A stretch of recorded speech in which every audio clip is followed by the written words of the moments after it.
நமச்சிவாய். ஜூலை மாத ராசி பலன்கள். உலகம் முழுவதும் வாழக்கூடிய என் அன்பு பக்தர்களே, ஜூலை மாதம், இந்த ஜூலை மாதத்தில் 2 அற்புதமான கிரக சேர்க்கை. ஃபஸ்ட்டு ஒரு 15 நாட்கள் சூரிய பகவான் குருவோடு இணைக்கிறார். குரு சூரியன் தொடர்பு. இந்த குரு சூரியன் இணைவு அப்படிங்கிறது பொதுவாகவே 12 ராசி அன்பர்களுக்கும் ரொம்ப ஒரு சிறப்பானதாகவும் யோகமானதாகவும் அமைகிறது. அதே போல் ஜூலை 15 தேதிக்கு பிறகு ஆடி மாதம் பிறந்துடுச்சுனாக்கா சூரியன் புதன் தொடர்பு, அதுவும் கடகத்தில் ஏற்படுது. அப்போ அந்த சூரியன் புதன் காம்பினேஷனும் ரொம்ப ஒரு அற்புதமான காம்பினேஷன்ஸ். ஏன்னா நமக்கு 2 பேருமே க்ளோஸ் ஃப்ரெண்ட்ஸு. அப்போ அதை விட இந்த ஜூலை மாதத்தில் ரொம்ப சிறப்பான உயர்ந்த இந்த மாதம் சிறப்பாக இருக்கும், நல்லா இருக்கும், அல்லது நினைச்ச காரியங்கள் நிறைவேறும். எத்தனையோ தடைகள் இருந்த போதும் இந்த தடைகள் எல்லாம் விலகும். இதை எப்படி சொல்கிறீங்க சாமி அப்படின்னு கேட்டாக்க, அந்த குரு சூரியன் காம்பினேஷனை நாம் ஒரு காரணமாக சொல்லலாம். ஏன்னா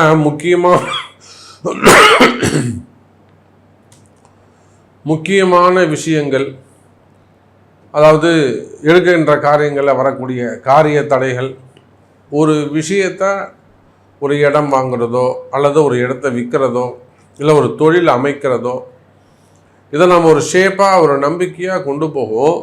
ஆனால் நமக்கு தெரியாமல் காலமும் நேரமும் அதில் பல விஷயங்களை குளறுபடிகளை செஞ்சிடும்.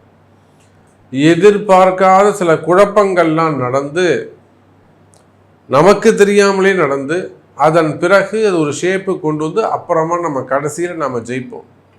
நேரடியாக நடக்க வேண்டிய விஷயங்கள் அப்படி சுற்றி நடக்கிற மாதிரி இருக்கும். அப்போ இது நாள் வரையிலும் நினைத்த காரியங்கள், எடுக்கின்ற விஷயங்கள், ஒரு ப்ராஜெக்டாக இருக்கட்டும் இல்லை எந்த ஒரு விஷயமா இருக்கட்டும், குழப்பம் இல்லாமல் நடந்ததே கிடையாது. அதுவும் குறிப்பாக இந்த ஏப்ரல் மாதத்துக்கு பிறகு பயங்கரமான குழப்பங்கள் திடீர்னு ஏற்படும். நல்லா போய்கிட்டே இருக்க மாதிரி இருக்கும். அதில் பார்த்தா திடீர்னு ஒரு குழப்பங்கள் இருக்கும். எங்கடா இருந்து இந்த குழப்பம் வந்துச்சு அப்படின்னு யோசிக்கக்கூடிய வகையில் அது இருக்கும். அந்த மாதிரியான திடீர் குழப்பங்கள், திடீர் மாற்றங்கள், இதையெல்லாம் கிராஸ் பண்ணி தான் ஒவ்வொரு நாளும் வாழ்க்கையில் ஜெயிக்க வேண்டியது இருக்குது. ஆனால் பாருங்கள் அன்பு நேயர்களே, இந்த குரு சூரியன் தொடர்பு அதுக்கு ஒரு நல்ல விடை கொடுக்கும். அப்போ அற்புதமான காம்பினேஷன். அதே போல் சூரியன் புதன் தொடர்பு, இது சுபத்துவமான, அதே சமயத்தில் பாசிட்டிவாக நடக்கக்கூடிய விஷயங்கள். அடுத்ததாக செவ்வாய் கேது தொடர்பு. சிம்மத்தில் செவ்வாயும் கேதுவும் இணைந்திருக்கிறார்கள். அப்போ செவ்வாயோட, அதாவது முதல் ராசி அதிபதியே மேஷத்துக்கு, காலபுருஷனுக்கு 1ஆம் பாவ அதிபதியே அவர் தான். அவர் பஞ்சமஸ்தானத்தில் 5வது வீட்டில் அமர்வது சிறப்பு. ஆனால் சூரியனுக்கு அது பகை வீடா, செவ்வாய்க்கு அது பகை வீடாக போயிடுச்சு. அங்கே ஏற்கனவே ஒரு அசுப கிரகம் உட்கார்ந்துருக்கு. அந்த செவ்வாய்க்கேது தொடர்பு ஏற்படுகிறது. அப்போ மீண்டும் அந்த அரசியல் கழகம், அரசாங்கத்திற்கான கழகங்கள், அரசாங்கத்திற்கான அவப்பெயர்கள், அதாவது இராணுவம் மற்றும் உள்நாடு வெளிநாட்டு அந்த உறவு முறைகளில் வரக்கூடிய சட்ட சிக்கல்கள், போர் பதற்றங்கள், இல்லை போர் கழகங்கள், மெயினாக நான் காம்ப்ரமைஸ் பண்ணுறேன் அப்படின்னு சொல்லிட்டு அது மூலிமா வரக்கூடிய குழப்பங்கள், கழகம், மெயினாக கழகங்கள். அதே போல் செவ்வாய்க்கேது காம்பினேஷன்ஸ் வரும்போது என்னதான் ஒரு தைரியமாக ஒரு வீரியத்தோட தைரியசாலியாக இருந்தாலும், பெரிய ரவுடியாக இருந்தாலுமே கூட, பெரிய அரசியல் தலைவர்களாக இருந்தாலும், எதை ஒன்றும் தைரியமாக செய்யக்கூடியவர்களாக இருந்தாலும் அவர்களெல்லாம் பிடிச்சி உள்ளே போட்டுருவாங்க. ஏதேனும் ஒரு வம்பு வழக்கில் உட்கார் லாக் பண்ணிடுவார். ஒரு பெரிய சந்தர்ப்பங்களை ஏற்படுத்தி அவங்கள ஒரு லாக் செயல்பட விடாமல் தடுத்துடும் அந்த செவ்வாய்க்கேது தொடர்பு. அந்த சகோதரத்துவமாக இருக்கலாம், பூமி சார்ந்த விஷயமாக இருக்கலாம். ஆனால் அது பூமி சார்ந்த ரியல் எஸ்டேட்ஸு, பில்டர்ஸு, அந்த ரியல் எஸ்டேட் செய்யக்கூடியவர்கள், ப்ரமோட்டர்ஸு, லேண்ட் ப்ரமோட்டர்ஸு, கனிம வளங்கள், குவாரிகள், க்ரஷர்ஸ், இதெல்லாம் லாக் ஆகிற மாதிரி இருக்கலாம். அப்போ இந்த செவ்வாய்க்கேது காம்பினேஷன்ஸ் நாம் கவனமாக இருக்க வேண்டும். வம்பு வழக்குகள், அரசு அதிகாரிகளுக்கு ஏற்படக்கூடிய அவப்பெயர்கள், இதெல்லாம் அந்த செவ்வாய்க்கு எதுவால், அந்த சூரியன் வீட்டில் இருக்கக்கூடிய செவ்வாய்க்கு எதுவால் ஒரு டேஞ்சரான ஒரு காம்பினேஷனாக இருக்குது. ஸோ இதையெல்லாம் அந்த 3 கிரகத்தையும் மிக்ஸ் பண்ணி ஜூலை மாதம் எப்படி இருக்குன்னு பார்த்துடலாம் பாருங்கள். அன்பார்ந்த மேஷ ராசி அன்பர்களே, இந்த ஜூலை மாதத்தை பொறுத்த வரையிலும் மேஷ ராசிக்கு சிறப்பான ஒரு நல்ல யோகமான மாதமாக அமையப்போகுது. ஒரு விஷயந்தான் மேஷராசி என்பர்களே, உங்கள் ராசிநாதன் செவ்வாய் பகவான் 5ஆம் இடத்துல கேதுவோடு இணைகிறார். அப்போது ரொம்ப தைரியமான பலசாலியாக இருந்தாலுமே கூட நான் ரொம்ப தெளிவாக இருந்த சமயம் இப்போ என்னன்னு தெரியல, மனசுக்கு ஒரு பயமாக இருக்குது. நான் ரொம்ப தைரியமான ஆளு சமயம், எங்கள் வீட்டுக்காரர் இந்த மாதிரி இருந்ததே இல்லை, எங்கள் மனைவி இந்த மாதிரி இருந்ததே இல்லை, எங்கள் அப்பா இந்த மாதிரி இருந்ததே இல்லை, என் பையன் இந்த மாதிரி இருந்ததே இல்லை. இப்போ ஏதோ ஒரு மனக்குழப்பமாக இருக்குது, அல்லது ஒரு மனசுக்கு ஒரு பயமாக இருக்குது, அந்த மாதிரியான ஒரு குழப்பங்கள். அதே போல் குடும்ப விஷயங்களில், குடும்ப உறவுகளில், குறிப்பாக உடன் பிறந்தவர்கள், மனைவியோட உடன் பிறந்தவர்களாக இருக்கலாம், கணவனோட உடன் பிறந்தவர்களாக இருக்கலாம், அண்ணன் தம்பிங்க, அக்கா தங்கைகள், சித்தப்பா, பெரியப்பா, அத்தைமார்கள், இவர்களோடு வரக்கூடிய அந்த அந்த உறவு முறைகளில் வரக்கூடிய வாக்குவாதங்கள். நல்லா ஒரு ஜாயின்ட் ஃபேமிலியாக இருந்திருக்கும், திடீர்னு ஒரு மனக்கசப்பு, இல்லைன்னா ஒரு வாக்குவாதம், இல்லை அண்ணன் வேறு எதையும் தம்பியோ அண்ணனோ ஏதோ கண்ணுக்கு தெரிஞ்சு ஒரு அதர்மமான விஷயத்தில், தவறான விஷயத்தில் போகலாம். அதை மனசுக்கு ரொம்ப கஷ்டமாக இருக்கலாம். புரியுதுங்களா? அது மனசுக்கு ரொம்ப கஷ்டமானதாக இருக்கலாம். அப்போ அது சார்ந்த வாக்குவாதங்கள். அதே போல் குடும்ப உறவுகளில் மெயினாக கணவன் மனைவி, பெற்றோர் பிள்ளைகள், இவங்க இடத்துல வரக்கூடிய வாக்குவாதங்கள் எல்லாம் இருக்குமேயானால், மன கஷ்டங்கள் இருக்குமேயானால் அவையெல்லாம் விலகுவதற்கு, குறையறதுக்கான வாய்ப்புகள் உண்டு. ஒரு பஞ்சாயத்து கண்டிப்பாக இருக்குது என்பது தான் நிதர்சனமான உண்மை.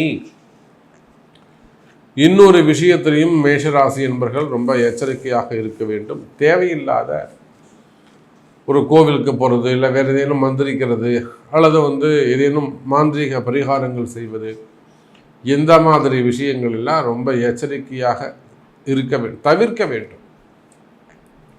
மாந்திரீக பரிகாரம், கோவிலுக்கு போகிற, அதை பண்ணுறேன் இதை பண்ணுறேன், இல்லை வேற யாரையாவது நம்புவது, பிறரை நம்புவதை தவிர்க்க வேண்டும். மேஷராசி என்பவர்கள் ரொம்ப நல்லவர், அவர் எனக்கு இத்தனை வருஷமாக தெரியும், அவர் இந்த மாதிரிலாம் செய்ய மாட்டார், நியாயமானவர் அப்படின்னு அடுத்தவர்களை நம்புவதை மேக்சிமம் நீங்கள் தவிர்க்க வேண்டும் மேஷராசி என்பவர்களே. ஏன்னா நம்பிக்கெட்டவர்கள் தான் அதிகம் மேஷராசியை பொறுத்தவரையிலும். இவர் நிச்சயமாக நீங்கள் யாரை அதிகமாக ட்ரஸ்ட் வைக்கிறீங்களோ அவங்க தான் உங்களுக்கு ஆப்போசிட்டாக மாறுவாங்க. இதை உங்கள் வாழ்க்கையில் ஸ்பெசிஃபிக்காக மேஷராசி அன்பர்களுக்கு இது நிறைய எக்ஸ்பீரியன்ஸ் இருந்திருக்கும். அதே போல் வியாபாரம் போன்ற விஷயங்களில், வருமானம், தொழில் சம்பந்தப்பட்ட விஷயங்களில் நல்ல முன்னேற்றங்கள் இருக்கும். தொழில் அமைப்புகள் சிறப்பானதாக இருக்கும். தொழிலில் நல்ல முன்னேற்றங்கள் இருக்கும் மேஷராசி அன்பர்கள். குறிப்பாக நீங்கள் செய்து கொண்டு வரக்கூடிய தொழிலில் ஏதேனும் குழப்பங்கள், குற்றங்கள் இருக்குமேயானால், எனக்கு ப்ராஃபிட்டே கிடைக்கல சாமி, லாபமே கிடைக்கல, நல்லா பிஸ்னஸ் நல்லா போய்கிட்டு இருந்தது, இப்போ பிஸ்னஸ் சரியாக நடக்க மாட்டேங்குது, அப்படி இல்லைன்னா பிஸ்னஸ் ஆர்டர் எல்லாமே நல்லா இருக்குது, வர வேண்டிய காசு வரலை, ரொட்டேஷன் இல்லை, ஃபண்டு லாக்காக இருக்குது, இப்போ அடுத்து ஆர்டர்ஸ் இருக்குது, செய்யறதுக்கு பணம் இல்லை, இந்த மாதிரி தொழில் துறைகளில், பிஸ்னஸில் உங்களுக்கு ஏதேனும் ஃபண்டு டிமாண்ட், தொழில் பிஸ்னஸ் லாக்காகி இருக்குமே ஆனால், குறிப்பாக பிஸ்னஸ் நல்ல முறையில் நடந்து சிறப்பான முறையில் பிஸ்னஸ் இருந்து அதை கண்டினியூ பண்ண முடியல சாமி, அல்லது இப்போது சடன் பீரியடாக கொஞ்சம் பிஸ்னஸ் கம்மியாக இருக்குது, நீங்கள் கம்பெனியாக இருக்கலாம், ஃபேக்ட்ரியாக இருக்கலாம்,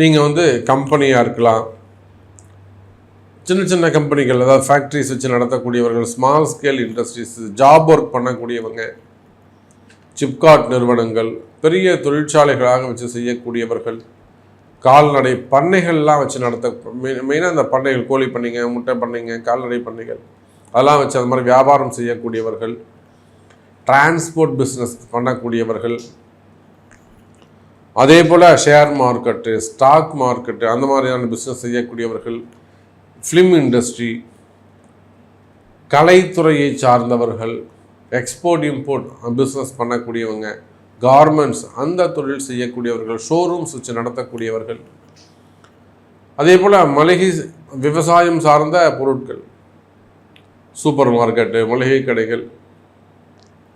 அப்போ இந்த மாதிரி நீங்கள் எந்த தொழில் செய்பவராக இருந்தாலும் சரிதான், தொழில் அமைப்புகளை பொறுத்தவரையில், பிஸ்னஸை பொறுத்தவரையில் இந்த மாதம் வாக்குவாதங்கள் ஏதேனும் இருக்குமே ஆனால், பேங்க்கு லோன் கட்டணும், பேங்க்கு இஎம்ஐ கட்டணும், அல்லது ஒரு டெவலப்மெண்ட்டுக்காக பேங்க் லோன் அப்ளை பண்ணியிருக்கேன், எனக்கு அந்த லோன் கிடைக்குமா, இல்லை அதில் ஒரு சட்ட சிக்கல்கள் இருக்குது, அந்த மாதிரியான ஒரு வாக்குவாதங்கள், வாங்கின கடனை கட்ட முடியல கேட்குறாங்க, கடன் சுமைகள், கடன் பிரச்சனைகள்.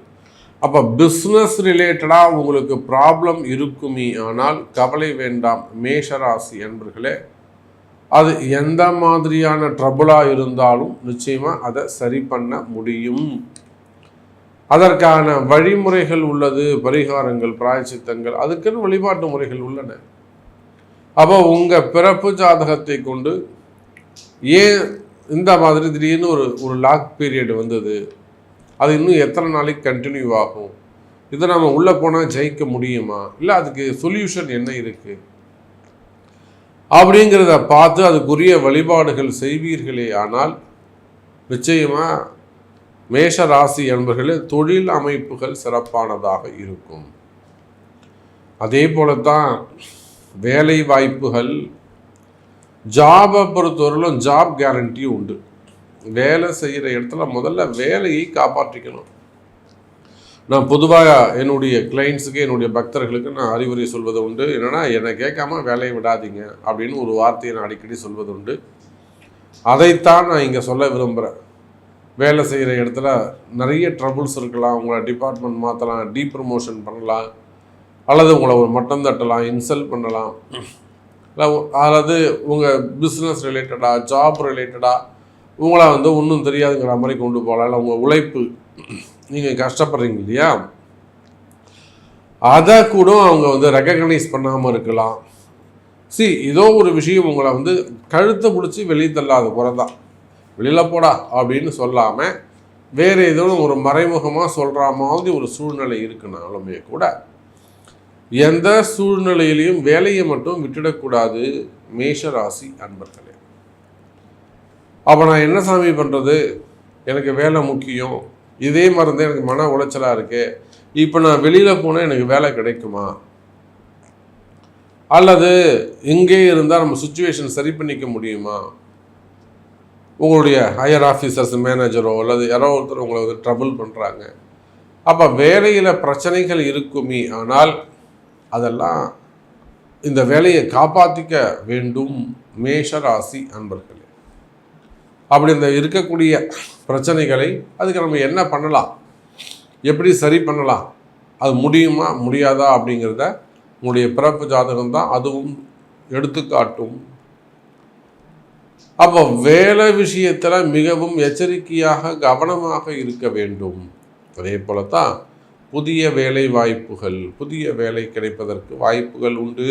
குரு சூரியன் தொடர்பு, குறிப்பாக அரசு அதிகாரிகள், கவர்மெண்ட் ஜாப் செய்யக்கூடியவர்களுக்கு நல்ல யோகம் உள்ளது. உங்களுக்கு வேலையில் ஏதேனும் பிரச்சனைகள், அவப்பெயர்கள் எல்லாம் இருக்குமே ஆனால் அவையெல்லாம் கூட விலகுவதற்கான வாய்ப்புகள் உண்டு. ஸோ மேஷராசி என்பதிலே நிறைய விஷயம் நம்ம பேசிக்கிட்டே போகலாம். உங்களுக்கு என்ன கேள்வி, திருமணமா அல்லது உங்கள் உடல்நிலை ஆரோக்கியமா, உயிர் சம்பந்தப்பட்ட விஷயங்களா, பயமா, இல்லை செய்வினை கோளாறு, சொத்து பிரச்சனைகள், ஸோ உங்களுக்கு என்ன மாதிரியான கேள்விகள் இருந்தாலும் அதை உங்களுடைய பிறப்பு ஜாதகத்தை கொண்டு தொடர்பு கொள்ளுங்கள் என்பதை தெரிவித்துக்கொண்டு மீண்டும் ஒரு அற்புதமான பதிவில் சந்திக்கிறேன். நன்றி, நமச்சிவாயம். ஜெய் வராகி, ஜெய ஜெய் வராகி.